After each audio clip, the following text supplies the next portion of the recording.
사실은 이제 이 국가 균형 발전이라고 하는 게 뭐 꼭 우리나라만의 문제는 아닙니다. 외국도 이제 비슷한 문제가 많을 건데 시장님 보시기에는 외국은 이런 문제 구체적으로 어떻게 풀어가고 있다고 보세요? 네, 제가 도시계획 학자로서 15년 이상 학자 역할을 했는데 그때도 이 고민을 많이 했어요.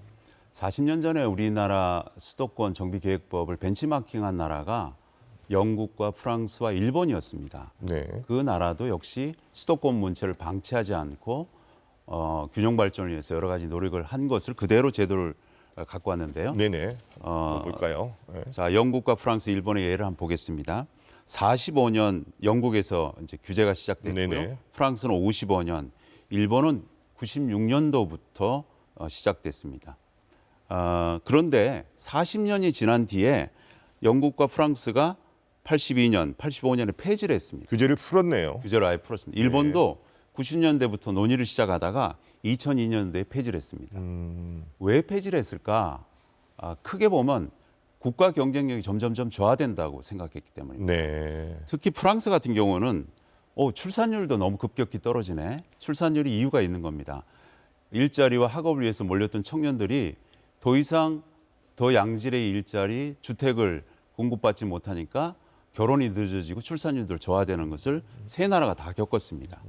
그래서 국가 경쟁력도 높이고 출산율도 높여서 국가 전체 성장을 견인하자라는 차원에서 폐지를 다 했어요. 네. 이름은 그대로 있습니다만 실질적인 규제 내용은 다 폐지했다고 보면 되고요.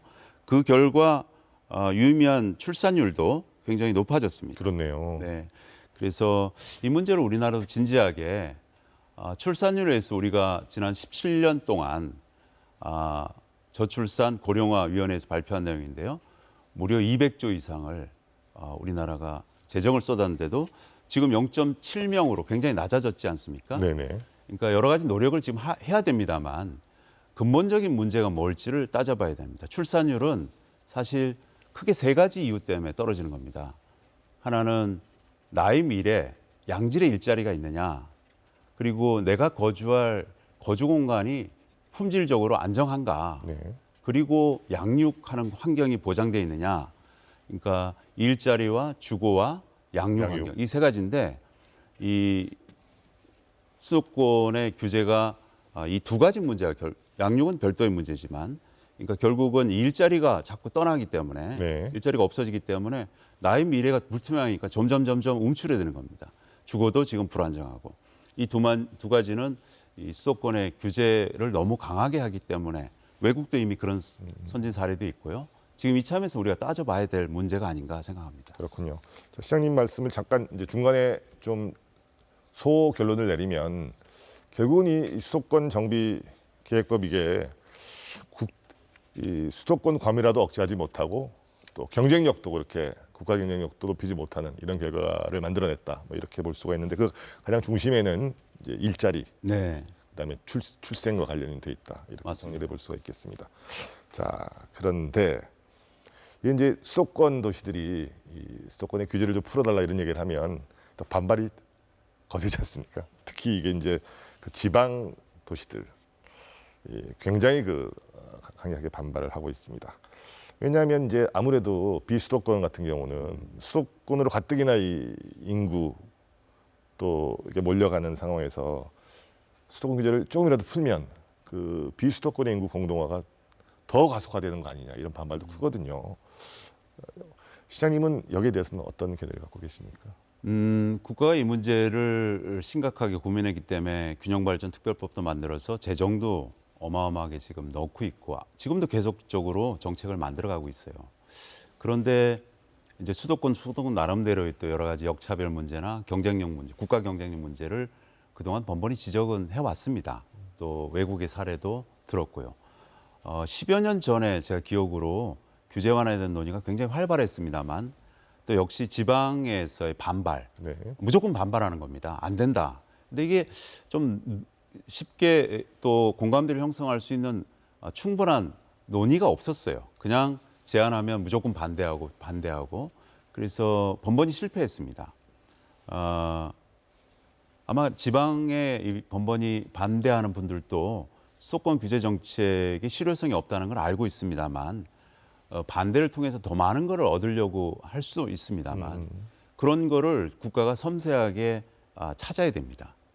저는 거꾸로 수도권의 규제를 조금 일부 완화, 완전 완화는 할 수 없습니다. 네. 완전 완화하면 큰 문제가 생기기 때문에 일부 완화를 해주고 거기서 얻는 개발 이익이 있어요. 네. 그거를 국가균형발전 회계에 넣거나 별도의 회계를 만들어서 수도권이 거둬들인 이익을 지방에 투자를 하는 기금이나 재원 이런 것들을 별도로 만들 수 있다 봅니다.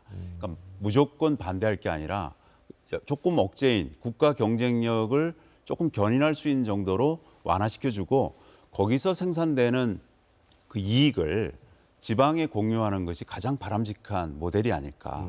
그럼 서로 윈윈할 수 있다. 그러니까 반드시 수도권도 마찬가지입니다. 우리가 얻은 이익을 우리만 써야 된다는 생각을 버리고 우리 지방 고향사랑 기부제처럼 우리가 얻었던 수도권에서 좀 벌었던 재원을 지방에 우리가 투자를 하자라는 그런 공감대만 잘 형성되면 이 문제를 잘 슬기롭게 풀 수 있을 것 같습니다. 네, 굉장한 참신한 아이디어라고 생각이 듭니다. 자, 그러면 이제는 이제 본격적인 그 과밀 억제 권역에 대한 얘기로 좀 넘어가 볼게요. 자, 과밀 억제 권역 이게 앞서도 저희가 얘기했습니다만 수도권 정비계획법이 정한 구역 가운데 가장 규제가 센. 구체적으로 여기는 어떤 규제들이 있습니까? 너무 많습니다. 대표적인 것 세 가지만 말씀드리면 네. 공장을 새로 만드는 걸 억제하고 있어요. 공장 규제가 제일 셉니다. 그러니까 산업단지라고 지정된 공장 총량제로 설정된 물량이 있는데 그 물량 외에 새롭게 공장을 짓지 못합니다. 네. 대학도 이미 82년 전에 세워졌던 대학 이외에는 새롭게 대학도 설립하지 못합니다. 물론 대학은 약간의 예외가 있습니다만 그리고 또 제일 큰 게 법인세 취득세 중과세입니다. 거의 무려 3배 이상의 중과세를 하기 때문에 많은 기업들이 여기 있었고 새로 전입했던 기업들이 이 중과세 때문에 다른 지역으로 다 이전하는 꼴이 됩니다. 성장을 이 지역에서 했어요. 과밀억제 권역에서. 그런데 조금 더 확장하려고 하다 보니까 법인세 취득세가 3배 이상이 되니까 땅값도 비싸다. 이때 다 옳다 이러고 다 성장관리 권역이나 아니면 지방으로 이전하는 꼴입니다. 그런데 유심히 보면 지방으로 이전하는 것보다는 성장관리 권역으로 이전하는 것이 대부분입니다. 왜냐하면 고급 인력과 고급 주거 환경을 놓치기 싫었기 때문입니다.